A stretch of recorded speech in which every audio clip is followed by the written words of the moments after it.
Good morning, learners. Welcome to this meeting in which we continue looking at solved papers or the past papers.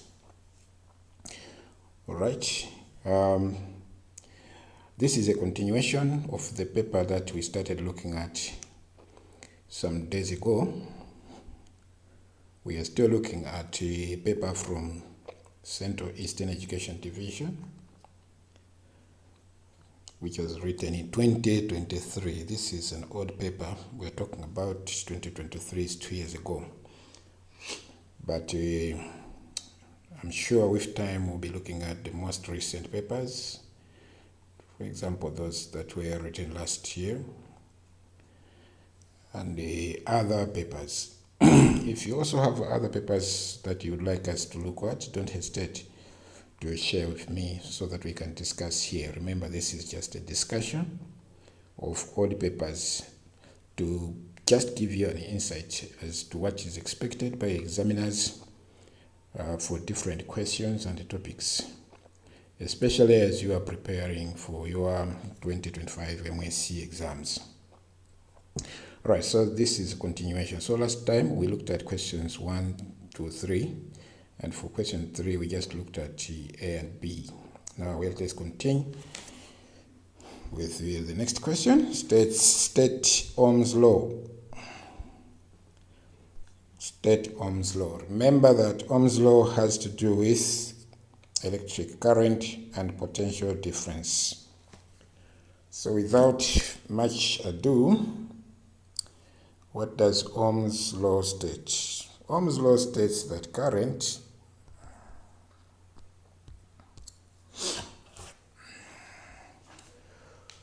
through a conductor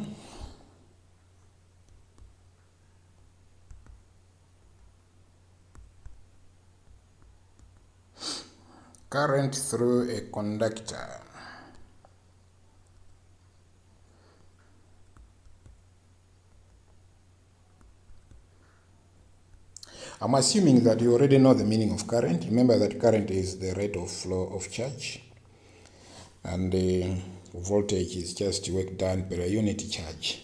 Okay, so Ohm's law states that current through a conductor between 2 points is directly proportional. I'll just pick the key words, the key concepts. Is directly proportional.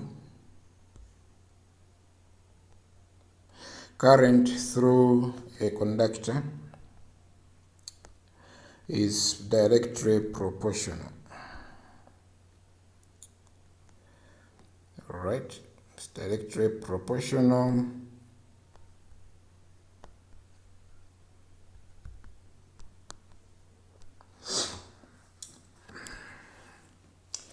to the potential difference across its ends, or across it,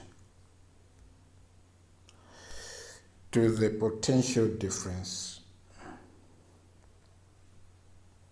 Current through a conductor is directly proportional to the potential difference. Remember, potential difference is also called voltage.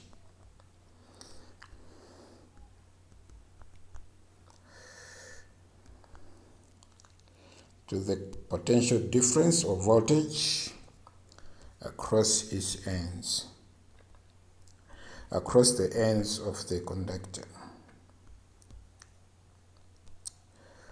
provided the temperature of the conductor is constant. So this is the condition for which Ohm's law is true. So provided the temperature of the conductor is constant, provided the temperature, or just temperature,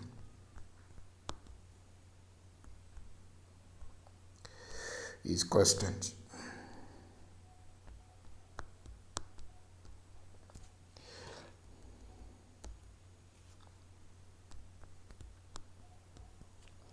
It is a must that for the law to make sense, temperature of the conductor must be constant. Why? because you learned that temperature affects the resistance of the conductor. So in other ways, the resistance of the conductor should be constant. And resistance is constant if temperature of the conductor is constant.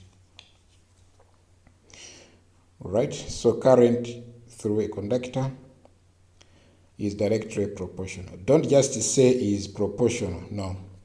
The word directly is important because it means that when voltage increases, current also increases by the same amount. Let's say voltage is doubled, current will also be doubled. If voltage is multiplied by 4, current will also increase by the same magnitude. All right, so that's Ohm's law. Of course, there is another version of Ohm's law, which is in form of an equation, which says that V, voltage, is equal to current multiplied by resistance. Okay, if you write or present your statement like an equation, in form of an equation like this, you have to say what V, I, and R stand for. Then you get full marks. But if you simply write V equals to IR, then you stop there, that's wrong. Okay, that was just an addition. The next question, which is number 3B or D, is about liquid pressure. Calculate the pressure at the bottom of the container of height 40 centimeters if the density of water is 1000 kilograms per cubic meter. Take G as 10 newtons per kg. Right, so this has to do with liquid pressure. Remember, liquid pressure is affected by the density of the liquid, the height of the liquid, or sometimes called depth, and as well as the value of G. Okay, so first you write the equation. Pressure is equal to density. I'll use D for density, but in serious physics, if we are to be very critical, the symbol for density is not D, it's rho, the symbol rho. I think we are strict on that one when you're teaching advanced physics. Okay, but for now we use D for density. So pressure is equal to density times height times G. So okay, what it means is that the pressure of a liquid at the bottom of its container will depend on the density of the liquid, the height at which the pressure is acting from the top, and the value of G. Okay, so in this case, all we do now is to substitute the given values. So the density is given to us as 1000. So 1000, you multiply this by the height, but you have to be careful. The height is given as centimeters, 40 centimeters. And so we need to change the 40 centimeters to, we need to change that to meters. So divide by 100. Just a minute.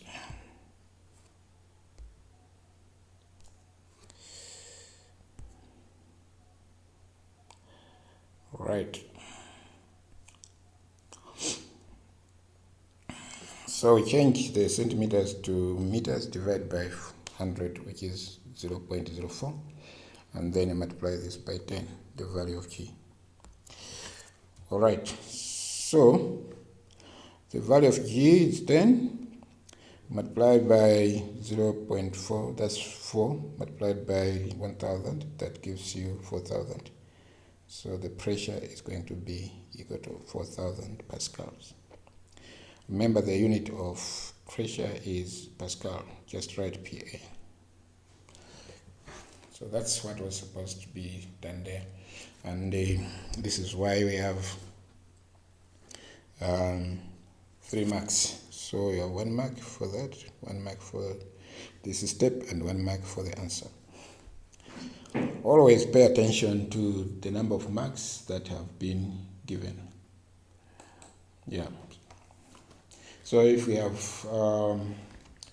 3 marks, it means we have to present 3 steps, unless the examiner made a mistake.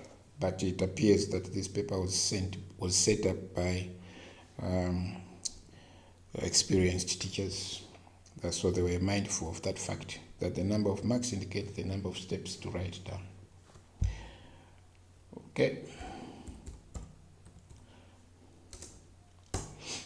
I hope you are okay on that.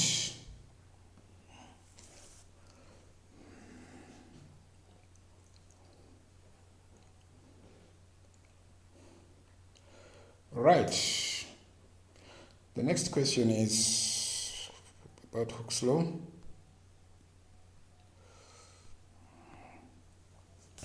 It says Hooke's law, state Hooke's law. So Hooke's law is used for objects such as springs, wires, and other extensible materials that can be extended in response to the applied force. So Hooke's law is about the extension on a piece of wire, on a spring, and the amount of force applied to it. Okay.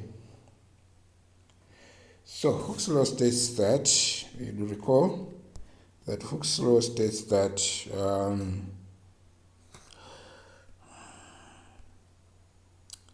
the extension of a spring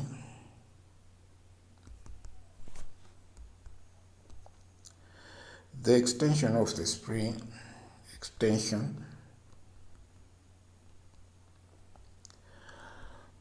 of a spring or any other body is extensible body.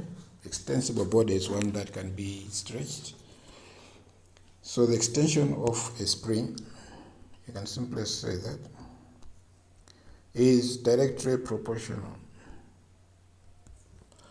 directly proportional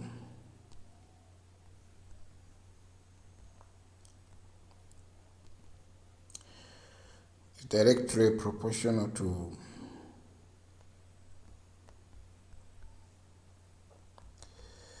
is directly proportional to the applied force, to the force, to the stretching force, to the force, or simply to the force applied to it.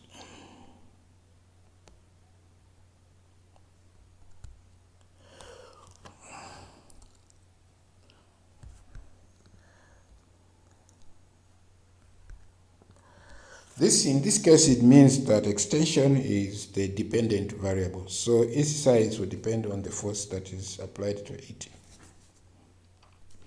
Of course, you'd see some versions of the same law, starting with force. They would say force is directly proportional to the extension of the conductor, of the material. Okay. There's a condition attached to this, provided the what? Provided, you'd say provided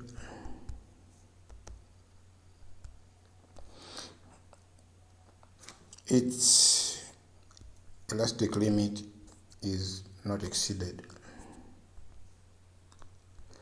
Provided its elastic limit is not exceeded.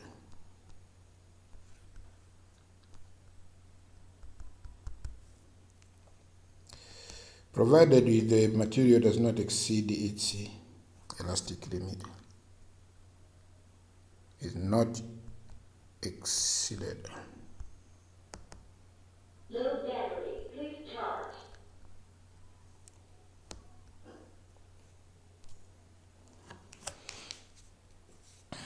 So the extension of the spring is directly proportional to the force applied to. Low battery, please charge.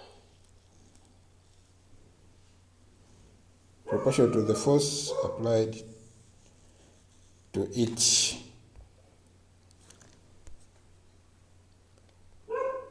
Low battery, please charge. provided its elastic limit is not exceeded. So when you get a spring, okay, of a certain length, which is called unstretched length, and you measure its length before loading any weight on it, you will notice that upon adding weight or load to it, its length is going to increase. So that increase is called extension.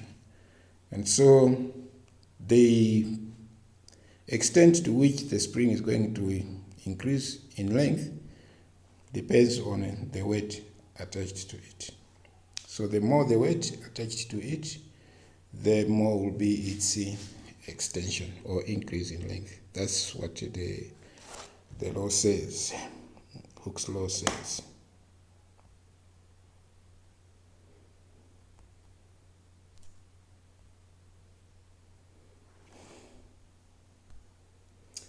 Right. The next question is about a figure. We have figure 3 showing a system of two identical springs, each of spring constant 3 newtons per millimeter. Remember, the spring constant of a spring tells you how much force you need to increase its length, the spring of the length, by 1 millimeter or a unit length. So we have a spring here. We have a pair of springs which are hung on some kind of support such that they are parallel to each other. So A and B are parallel to each other. Take note. And so a weight of a mass of 50 kgs is attached to it. This should be the same as 500 newtons. Multiply this by 10 to give you 500 newtons. So in other words, the springs are subjected to a weight of 500 newtons. Okay, it is necessary for us to change the kgs to newtons because the spring constant there is given in newtons per millimeter. So the question is saying, find the total extension of the spring system above. Now, what you need to remember is that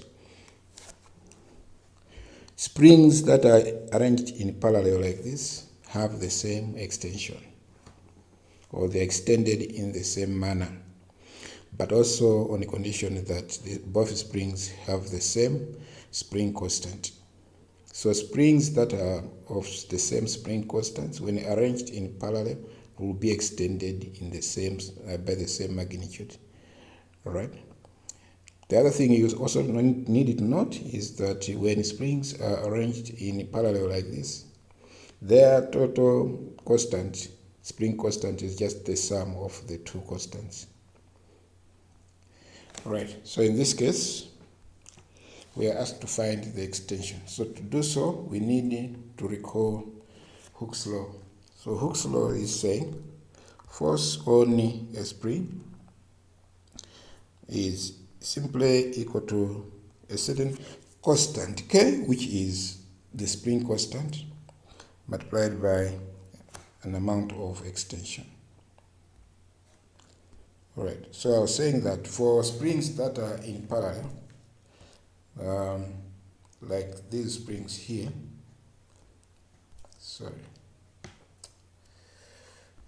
So for springs that are arranged in a parallel order, the total constant, this is simply the algebraic sum, just the constant of A added to constant of B. Unlike when they are in series, you arrange the springs in series, their sum, let's say you have one spring like that and another spring like this. Let's say this is A and that's B. Their total sum is simply found by the constant of A multiplied by the constant of B divided by the sum of A and B. But in this case, we simply add like that, algebraically, without considering the product over sum formula.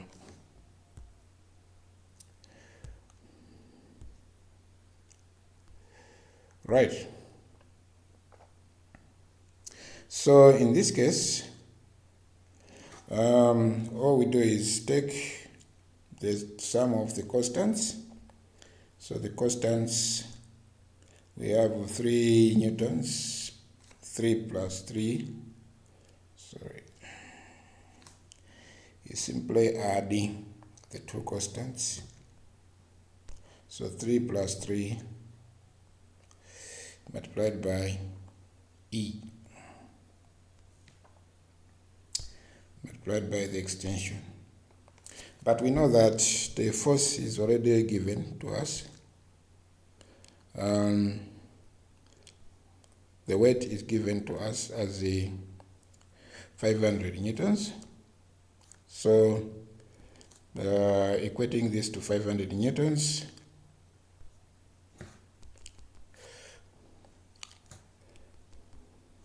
equating this to 500 newtons and solving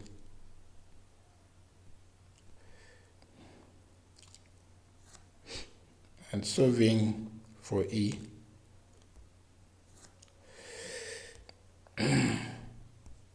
So we equate this to 6E.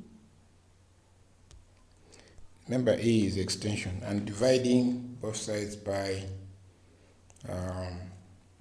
6, it will give us E equals to what?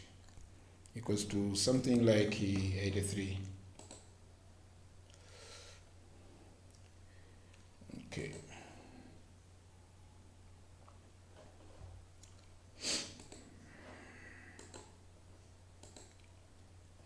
So equating E to what? Or solving for E by simply dividing 500 by 6, it will give us E, or extension, equals to what? Extension will be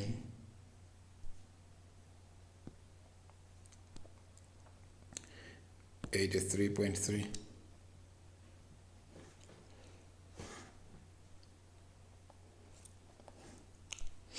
millimeters. So the increase in the length of the spring, the two springs, will be 83.3 millimeters, which is the same as 8.3 centimeters by dividing by 10.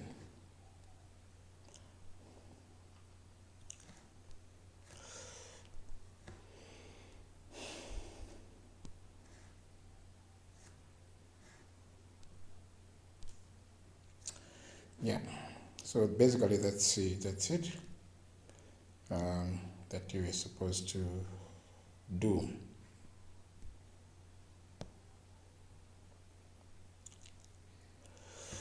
Okay, the next question is about heat and temperature. We are asked to differentiate the two, take the difference between heat and the temperature.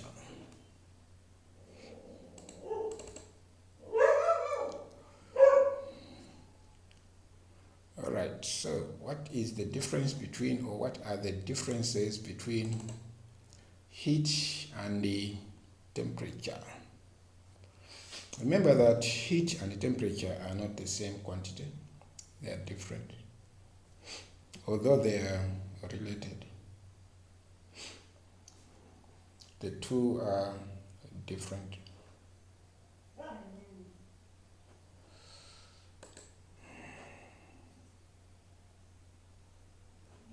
Okay, so what are the differences between heat and temperature? So looking at the marks there, it means they're looking for just one difference, which has two parts. So you say what temperature is, you also say what heat is. So what is the difference between heat and the temperature? You'd recall that heat is just a form of energy.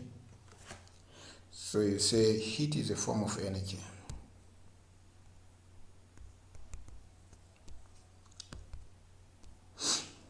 Heat is just energy. Remember, energy is the ability to do work, so heat is one of them.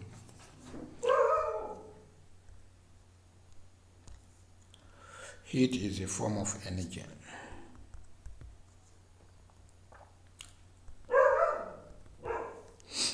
And the temperature, so you'd say while temperature is the degree of coldness and hotness of matter. So temperature is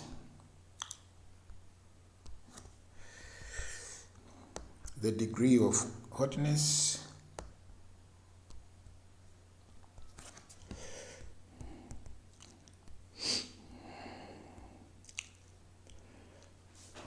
temperature is the degree of hotness and coldness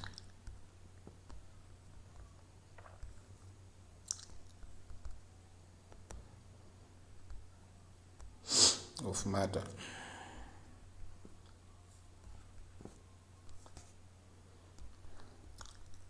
So that's 2 marks. 1 mark will be for the first part because we just used definitions to state the differences. Okay, so heat is a form of energy, temperature is the degree of hotness and coldness of matter or of an object.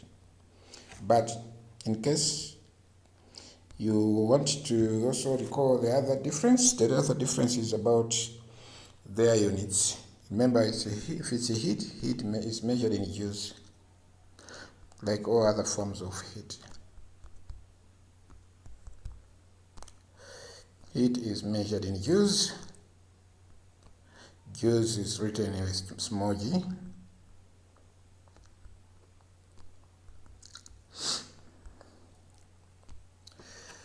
While temperature is measured in Kelvin. Don't say in degrees Celsius, much as it can be measured in degrees Celsius, but we need to use SI units. So the SI unit of temperature is the Joule.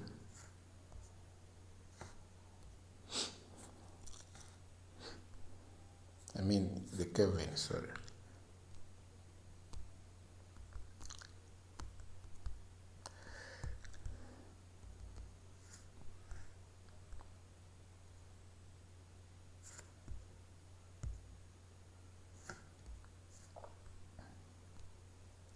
In Kelvin.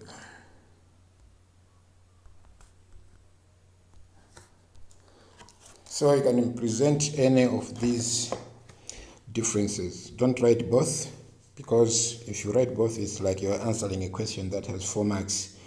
Yeah, but this one has only 2 marks, so you can just give one difference. And that difference has 2 parts. Each part is 1 mark. By saying heat is a form of energy, that's 1 mark. While temperature is the degree of hotness and coldness of matter, that's another mark. So you have exhausted all the marks there. Right. Let's move on.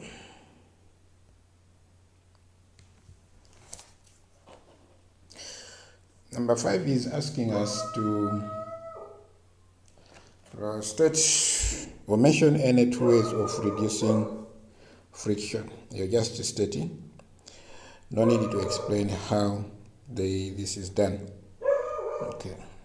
So you do recall that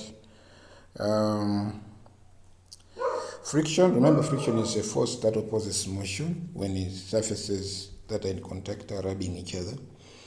Okay, so you can reduce friction by lubrication. Remember, lubrication is where you are applying oil to the parts that are in contact. So this constitutes applying oil. Applying oil to the parts that are in contact, but also You can reduce friction by polishing the parts, the surfaces, polishing surfaces. Polishing the surfaces. They are just asking for 2, but you can say more. I mean, like you can select those 2 from any of these. Using rollers, it's another one. So instead of using just moving something on a flat surface, you can use rollers. Rollers reduce friction. Or you can use also what are called ball bearings. Using ball bearings to move something.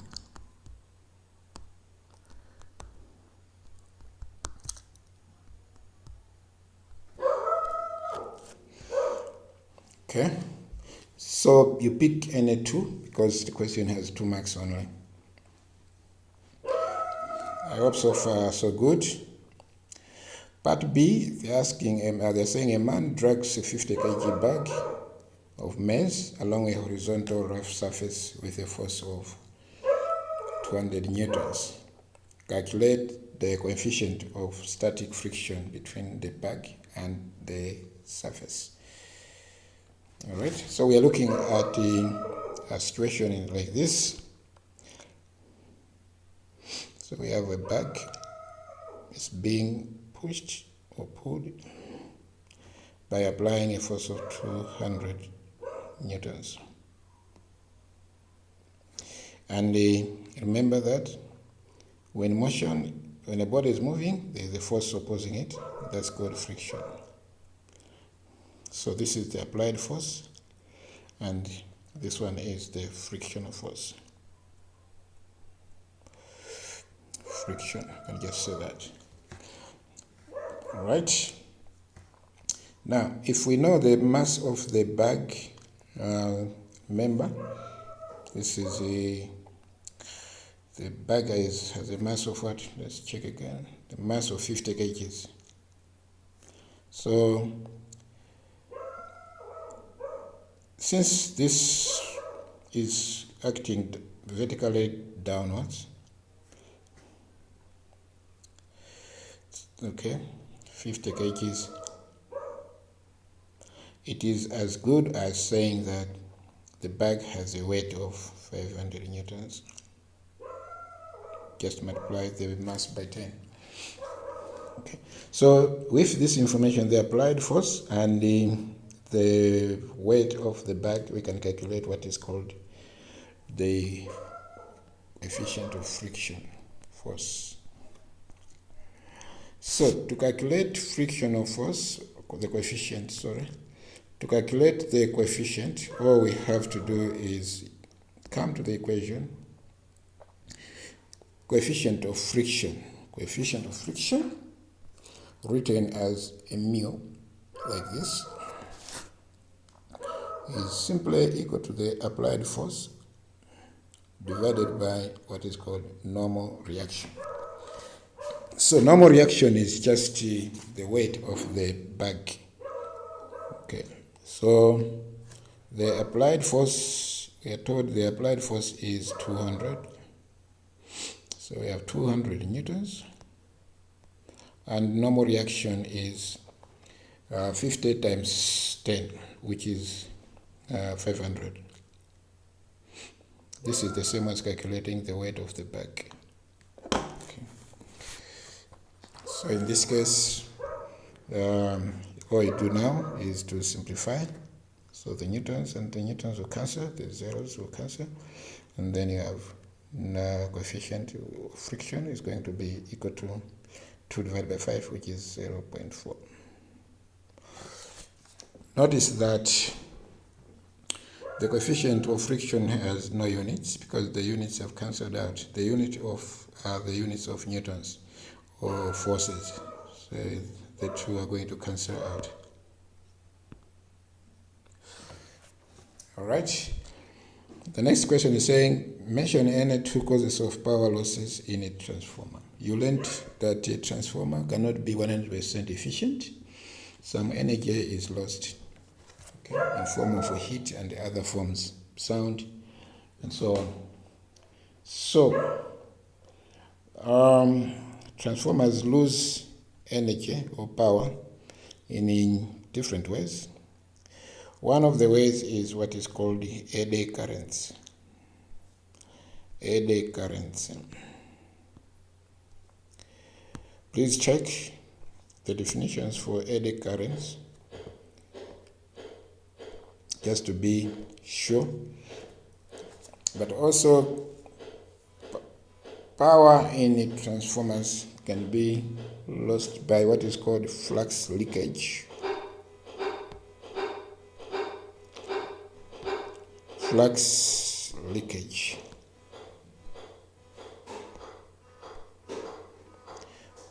Please, not linkage, but leakage as spelled here. You can also add, you can select the others. They're asking for 2 only, but just to remind you, the power losses can also be due to what is known as hysteresis losses. Hysteresis loss. Please check the definitions of these terms because it's not part of the question for us to define these terms, but you can check in your notes what each term does and be sure how it leads to power loss, but also resistance of the wire, which is used for making the coil of the transformer. Okay, so we call that resistance. Resistance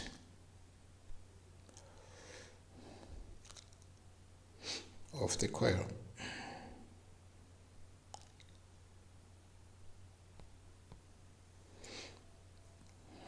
Mention any 2 causes of power loss in the transformer, eddy currents. So you pick any 2 from this list.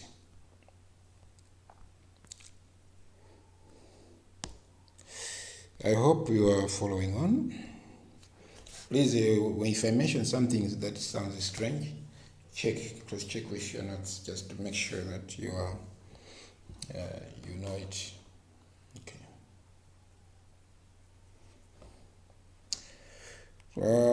Go to number 6.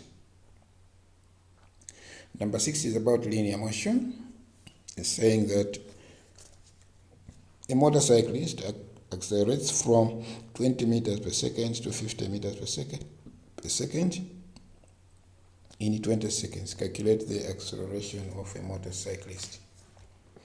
Alright, so check first of all what is given here. We are given initial velocity and final velocity as well as time. Okay, so when you're given initial velocity, final velocity, and time to calculate acceleration, you simply use the equation A, acceleration, is equal to final velocity. Sorry about that.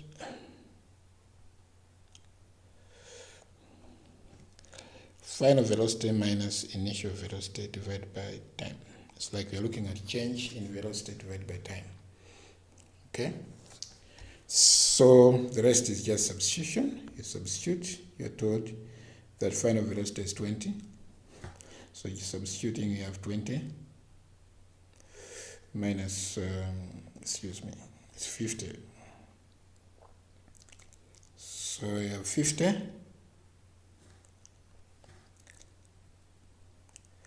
50 minus 20 divided by 20. Okay. I'm sure this should give you 1.5. Just cross-check with your calculator. 1.5 meters per second. Per second square. Okay. I don't know the version you are used to writing per second square. You can just write /s to the power 2. As simple as that. So 3 marks, it means you have 3 stages and each stage is 1 mark. So you have a total of 3 marks there.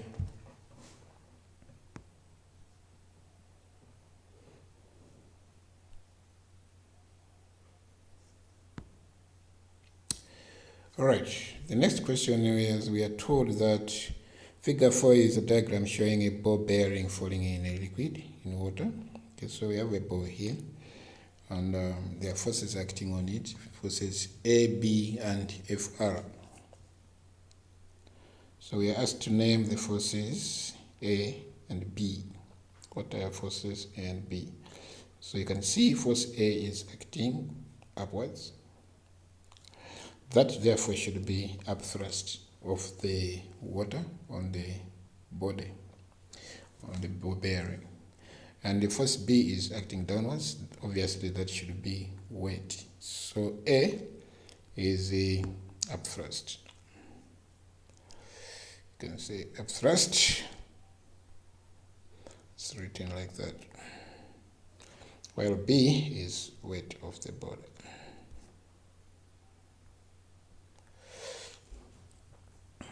So you have 2 marks already there for mentioning the names of the forces. Okay, here it's already Fr is like a drag or friction force, what we call fluid friction. So don't confuse fluid friction and the drag in relation to A. Okay, so that already is a hint. They've already given you drag there, Fr. That means A obviously must be upthrust.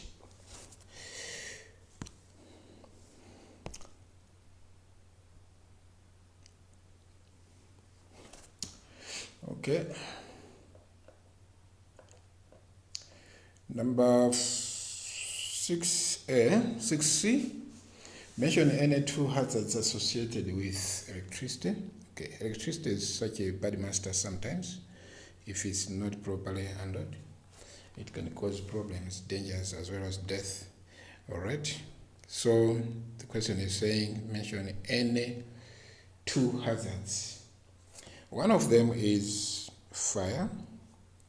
So we are saying electricity can cause fire if not properly handled, leading to damage of property. The fire can lead to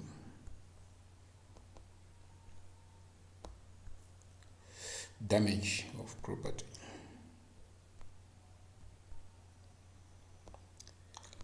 Damage of property.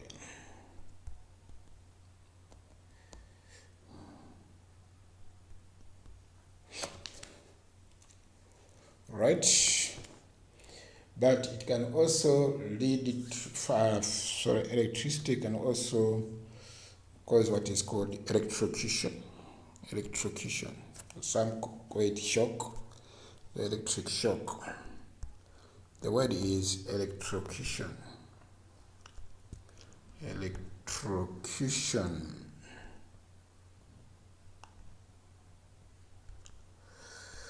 Electrocution or shock.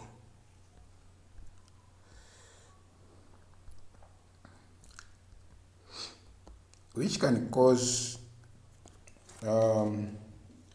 death due to heart attack or cardiac arrest or something like that, or injury in some cases. Okay, so 2 of them, 2 marks, 1 mark each. Number 7A, you are asked to state any 2 examples of circular motion. Remember, circular motion is motion of a body in a circular path. So examples of bodies moving in a circular path are the Earth's rotation. You learn in other subjects that the Earth rotates on its own axis. So that's an example of circular motion. Earth's rotation.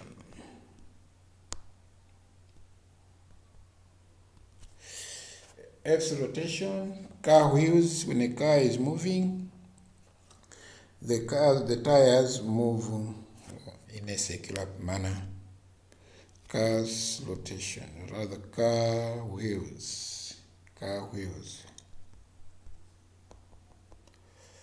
car wheels or bicycle wheels, you can also give that one. You can give many, you can recall many examples, but only pick any two. The question is saying is demanding two. Merry-go-round is another one. Merry-go-round.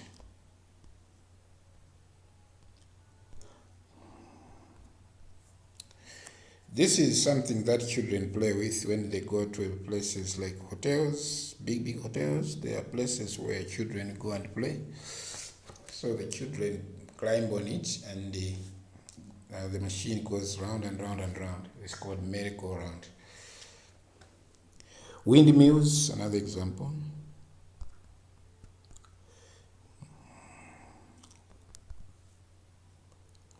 Windmills.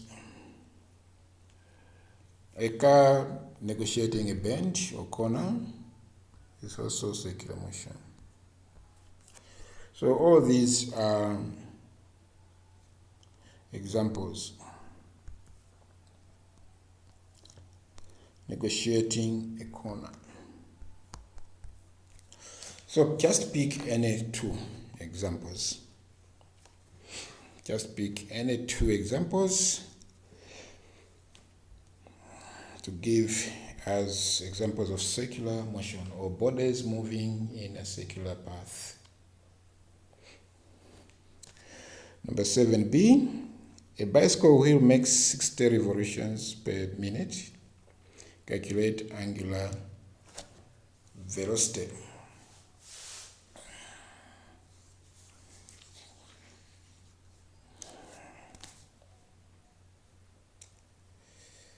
All right. So this is like, what we are given here is like frequency. The number of revolutions per minute, that's frequency. That's basically frequency. So we are told frequency is equal to 60 revs per second. Let me just type this. Right, so frequency, we are told frequency is 60 revolutions per second, per minute. I'll just write 60 revs per minute.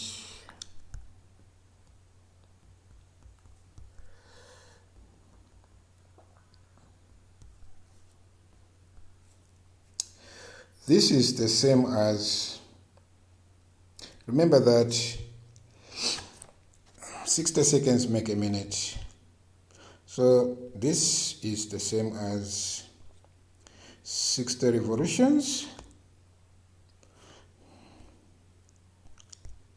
60 revs per 60 seconds, where 60 seconds is 1 minute. So 60 seconds per 60 seconds is the same as 60 divided by 60, which means this is the same as 1 revolution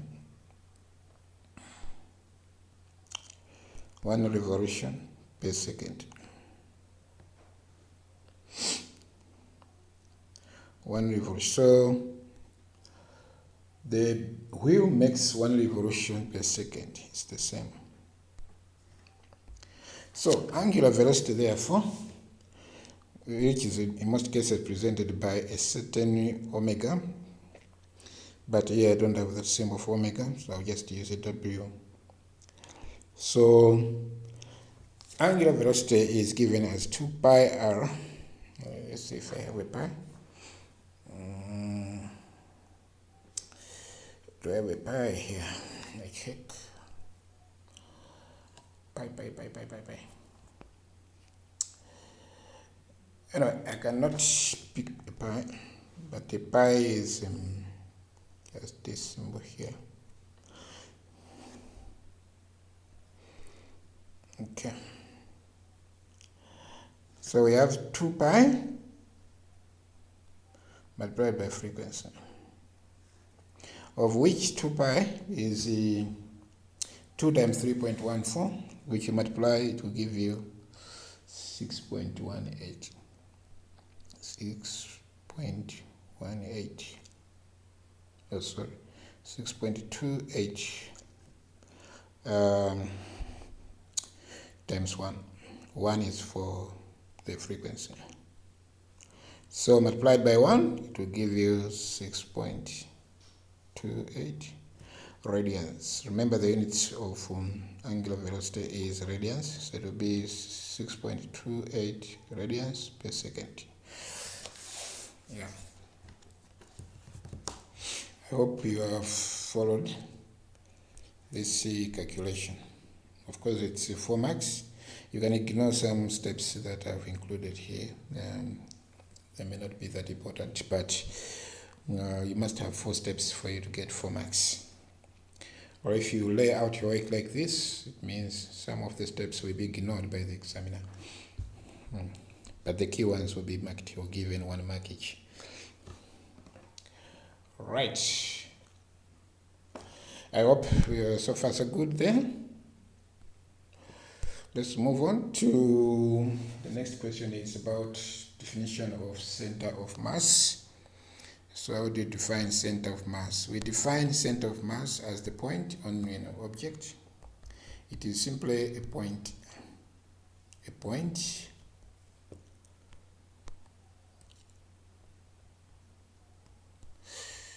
on a body. Body means object in physics, where its mass seems to be located. Where its mass of the body appears to be located. Appears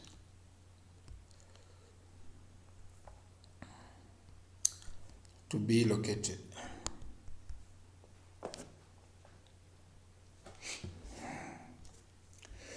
The center of mass. Definition, just 1 mark. It's a point on a body where its mass appears to be located. Okay, for example, when you get a ruler and you place your finger, support it on place your finger in the center of the ruler, it's going to be balanced. Like it stays horizontal on your finger, as if all the mass of the ruler is located at that point. So that point is called center of mass. It is also called center of gravity. All right. Number 8, give any 2 properties of waves. Remember that a wave is a disturbance in matter. And also recall that a wave does not transfer matter, but it transfers energy. Okay, so a wave has the following properties. A wave has what is called amplitude. A wave has amplitude and amplitude. A wave has an amplitude. A wave has wavelength. A wave has amplitude. It has wavelength. A wave has frequency.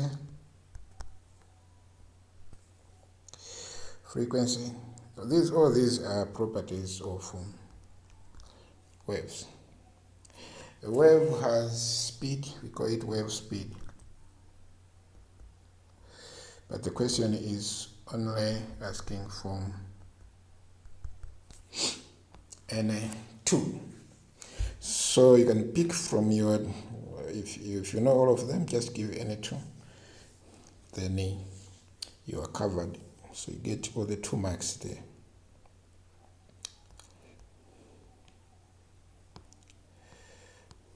Great. I hope so far so good. If you have any questions, please don't hesitate to forward the question to me. But this part is looking at lenses, 2 types of lenses, A and B. Study them and answer the questions that follow. So we have 2 lenses here. We have this lens, we have another lens here. Okay. Identify lenses A and B. So lens A is a convex lens. So this is a convex lens.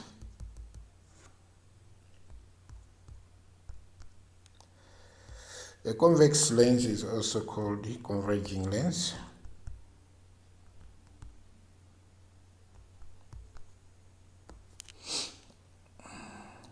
While lens B is a concave lens. Concave or diverging lens.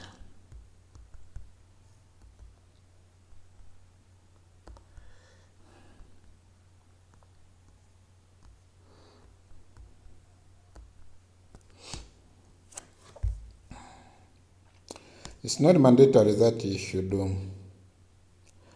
give the alternative names. You can just say convex lens for A and concave lens for B, or diverging lens for A, converging lens for A, diverging lens for B. It is still okay. Okay. The next question is saying, state one difference between lens A and B. Differences, what you see the differences to be in the diagrams. Okay, you can say in terms of their shapes. Okay, you can say lens A is thicker in the middle, while lens B is thinner in the middle. Because we are using what we see. Okay, so you can say lens A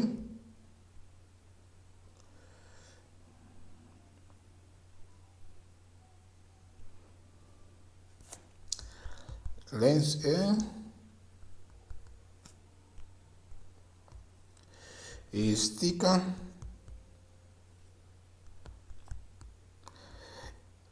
in the middle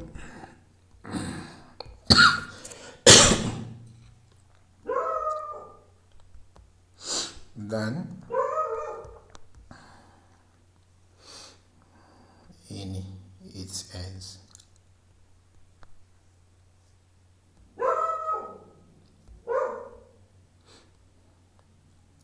Than in its ends. That's based on what we see. While lens B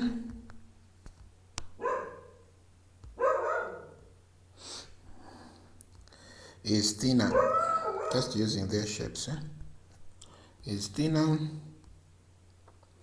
in the middle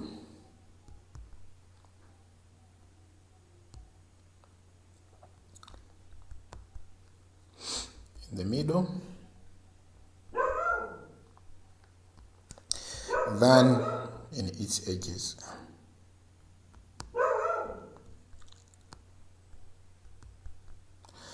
All right, that's based on what you see. So you have 2 marks for saying that. But sometimes, if they asked for difference in terms of their action, then you'd use the terms like lens A converges rays of light, parallel beam of light to our principal focus after refraction. Lens B diverges a parallel beam of rays after refraction. But here we are using what we see. So should we just stick to what we see? Yeah. All right. Now the next one is saying, state one factor that affects loudness of sound. Loudness of sound is affected by many factors, but the main ones are amplitude. The bigger the amplitude, the louder the sound becomes. Okay? So let's say you pluck a string instrument very high. When you release it, it will make a very loud sound. Compared to when you displace it just a little bit, it will produce a less loud sound. Okay, so amplitude is 1, but also distance from the source of sound. The closer the distance to the source of sound, the louder the sound gets. So distance from the source. You should set distance from the source. Not just distance, but distance from the source of sound. Okay. Another factor is medium, the material which is vibrating, from which sound is coming from. Different medium produce different loudness of sound. Okay. So in that order, but the most important of all is the amplitude. Don't forget amplitude. Also recall that pitch of sound is affected by, remember pitch and loudness are different. Pitch is how high or low a note of sound is. That one depends on frequency. Most important factor is frequency. All right. I hope so far so good. Let's look at number 9. Like I said, the target today is to finish section A so that we can look at section B tomorrow.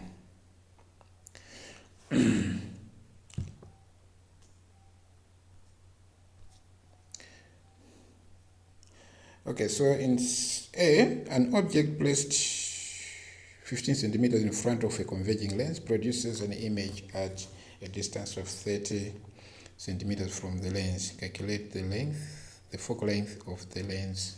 All right. So here, let's see what these things are.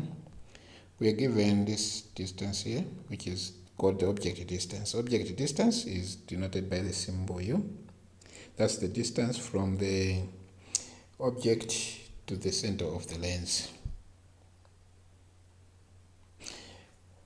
The distance from the image to the center of the lens is called image distance. So we are told image distance is 30.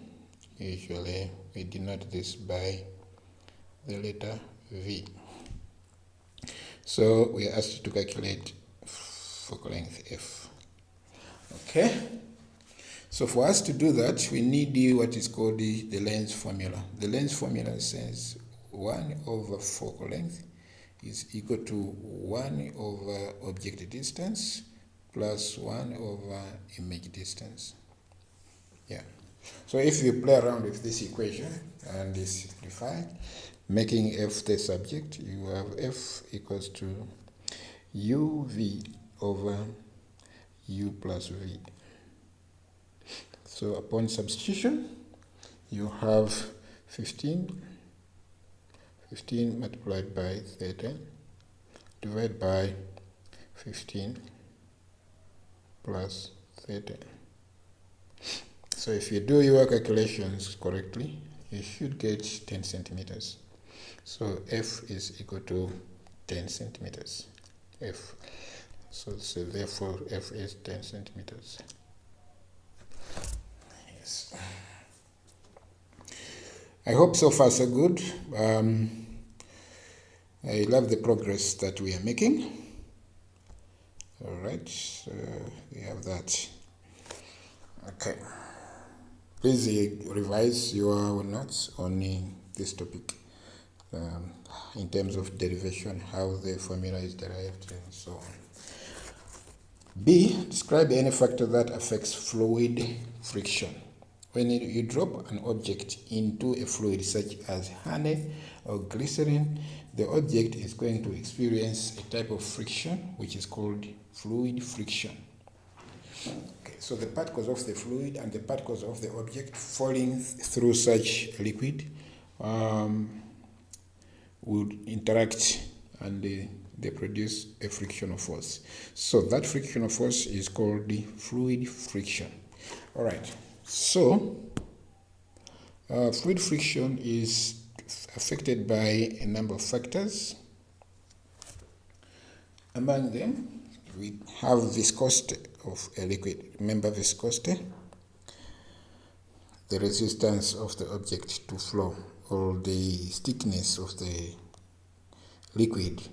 Viscosity is the thickness of the liquid, or the resistance of the liquid to an object, the motion of the object through it. It's called viscosity. So more viscous liquids will cause more frictional force on the objects falling through them. Like if you get honey, for example, and you drop a coin into it, it's going to flow slowly. Okay, that means it's exerting greater friction. So more viscous liquids or fluids experience greater frictional force. But also density of the liquid. Density of the liquid or fluid, and others. But here we are just looking for one factor. So you can either say density or viscosity.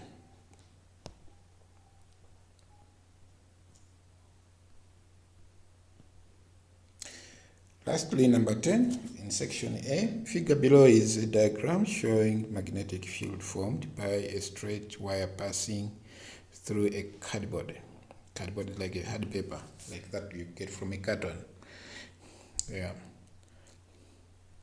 So you have plotting compass over here. Remember that a plotting compass is magnetic compass. And then you have a few lines formed by iron. So you sprinkle iron filings or fillings, some people like to say that, around the wire. This is just a wire. And then you have a cardboard. So you pass the wire into the cardboard vertically. Remember that this wire is part of a circuit. Okay, so it's like this. If you complete this, you have a complete circuit like that. Something like that. Okay. Yeah, that's how it is. But this part is not shown in the examination paper here. So we are asked to draw. Let's have it in the original format it was. Let's remove this part. It was not part of it. We just added for us to understand.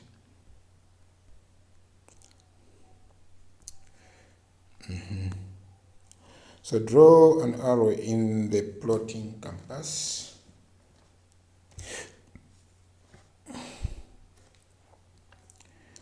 Indicating the direction of magnetic field lines. Okay. So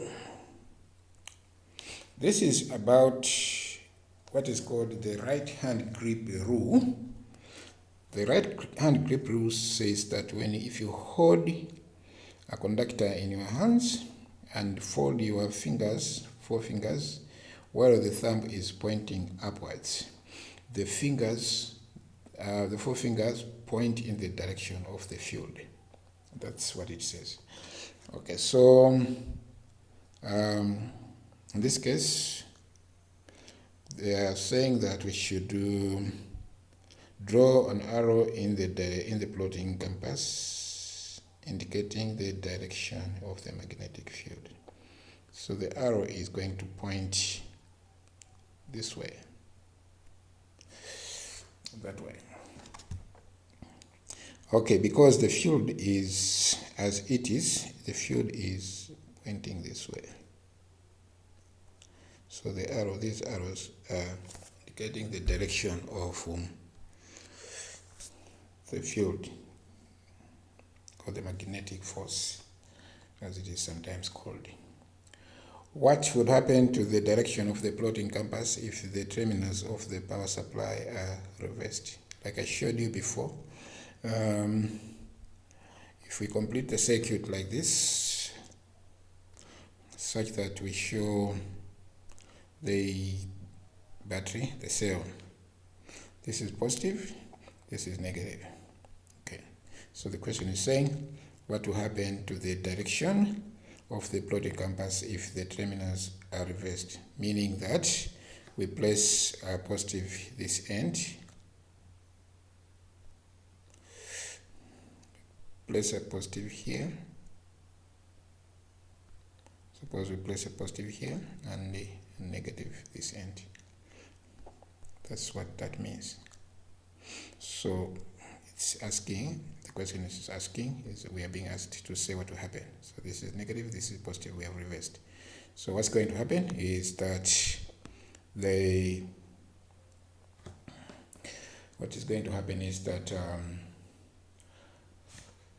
terminals, the plotting compass will also be reversed. Okay, so what will happen to the direction of the plotting compass? It would reverse. It would reverse. Just type it. Yeah. So it would reverse. It will change direction. That's what this means. The compass will also change direction.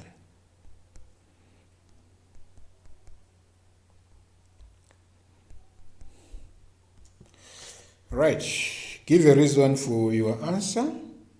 Okay, so the reason to that question, to that response, is that it's because the current will also change direction. When you reverse the terminals of a battery or cell, the direction of current changes. Okay, so just say because current will also change direction. So the direction of the magnetic compass is because of current, the direction of current. So if you change the direction of current by switching the terminals of the battery or cell, then the magnetic compass will also change direction. So it is because current changes direction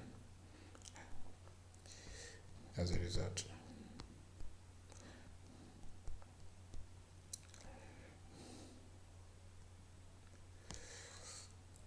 So the change in the direction of current will cause the plotting compass to reverse its direction, to change the direction as well.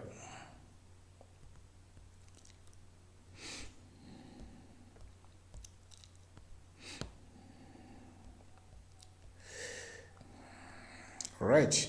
The next one is saying figure 5 below shows the direct deflection of radiation in an electric field. So we have an electric field between these two terminals. So one end is negative, the other end is positive. Okay. Alright, so we have radiation here. This is a source which can release all the three radiations, gamma, alpha, and beta, at the same time. So each will be affected in different ways as they are passing through the field. So name the radiation A. Radiation A is being deflected to the negative terminal, therefore that must be alpha. Remember that alpha is positive charged, therefore what is positive goes to negative. So this must be alpha particle. And if you look at C is deflected towards the positive end, that must be beta, because beta particles are negative. So what's negative goes to positive terminal. So this must be beta. Remember that both alpha and beta are particles. Give a reason why radiation B, mind you, that one is B, not beta particle. It's just B, representing a certain radiation. So give a reason why B is not deflected. B is not deflected. What do you think this is? B is not deflected simply because it is pure electromagnetic radiation. It's gamma, isn't it? So B, radiation B is pure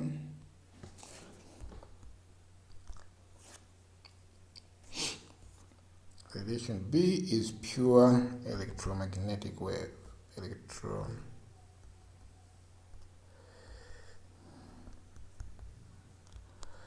Magnetic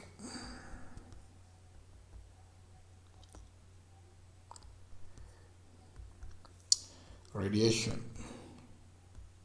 which is not affected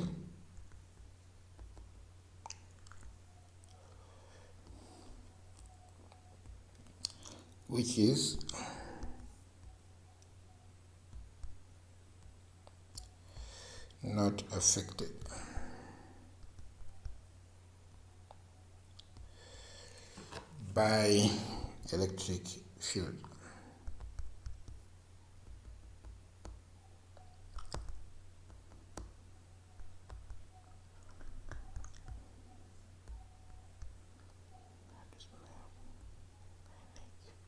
Electric field.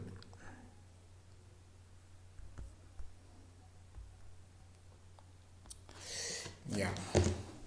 B is pure electromagnetic radiation, which is not affected by electric field. Remember that its gamma belongs to the electromagnetic spectrum.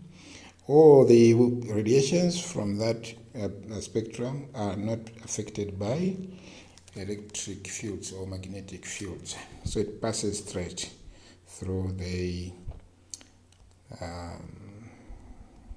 electric field without being deflected. So this is how far we've gone today. It's been a wonderful interaction. This is going to be section B. So we are done with section A. Tomorrow, Lord willing, we are going to answer the rest of the questions in section B. You can attempt them before we meet, but for now, allow me to stop here. It has been a wonderful meeting with you. Please go through the video many times until you are sure. I'm a human being. I made a mistake somewhere. Don't hesitate to comment, to say the same in your comment section on this channel. For the time being, my name has been Mr. Pochi Lola. Thank you very much. We meet you tomorrow. Bye.